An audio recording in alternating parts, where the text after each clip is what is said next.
بسم اللہ الرحمن الرحیم۔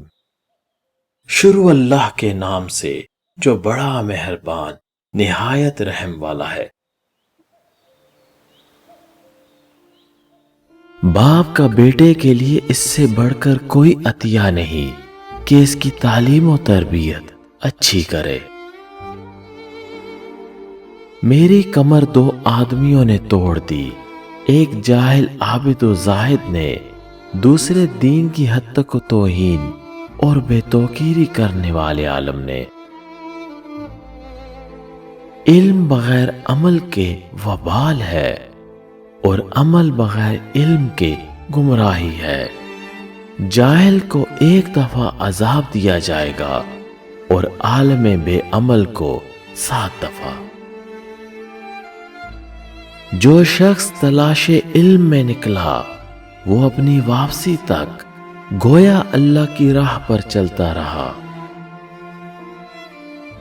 عالم بے عمل کی مثال ایسی ہے جیسے اندھے نے چراغ اٹھایا ہو کہ لوگ اس سے روشنی حاصل کرتے ہیں اور وہ خود محروم رہتا ہے۔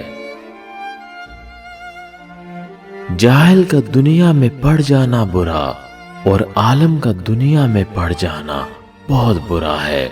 عام لوگوں کا اللہ کی عبادت میں سستی کرنا برا اور عالم کا اللہ کی عبادت میں سستی کرنا بہت برا ہے۔ خوف الہی بقدر علم ہوتا ہے اور اللہ تعالیٰ سے بے خوفی بقدر جہالت۔ علم کے سبب کسی نے خدائی کا دعویٰ نہیں کیا بخلاف مال کے، یعنی مال والوں نے ایسے دعوے کیے جیسے فرعون، حامان، قارون وغیرہ۔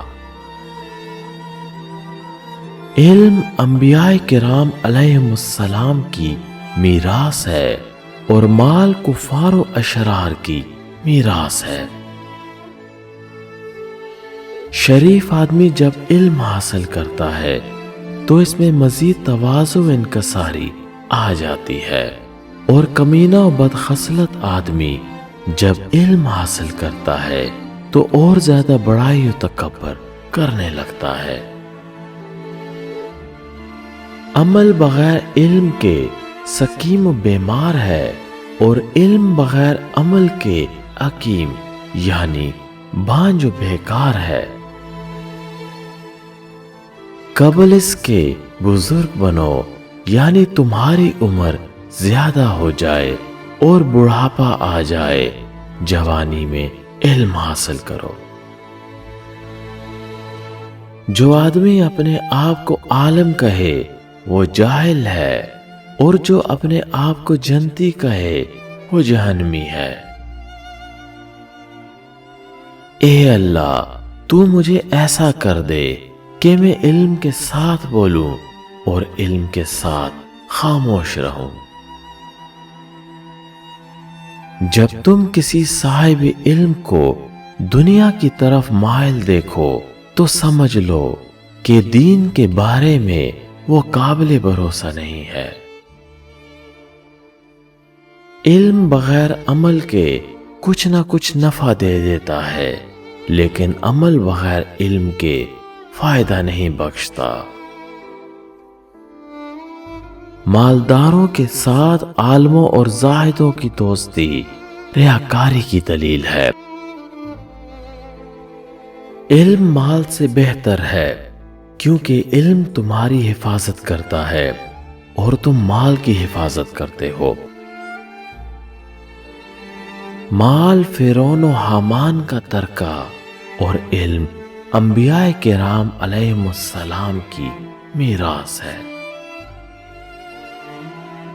مال خرچ کرنے سے کم ہوتا ہے اور علم کو جتنا زیادہ خرچ کیا جائے وہ اتنی ہی ترقی کرتا ہے۔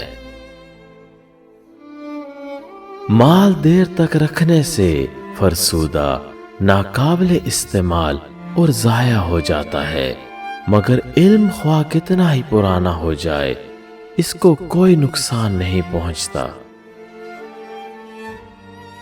مال کی ہر وقت چوری کا خطرہ رہتا ہے مگر علم اس طرح کے خطرات سے محفوظ و مامون ہے۔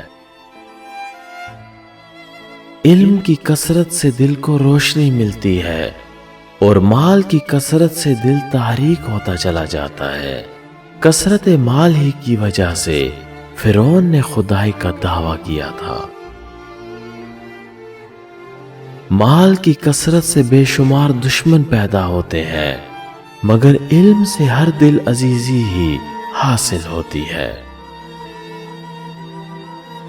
جو لوگ تجھ سے زیادہ علم رکھتے ہیں ان سے علم حاصل کر، اور جو نادان یعنی کم علم ہے ان کو اپنا علم سکھا۔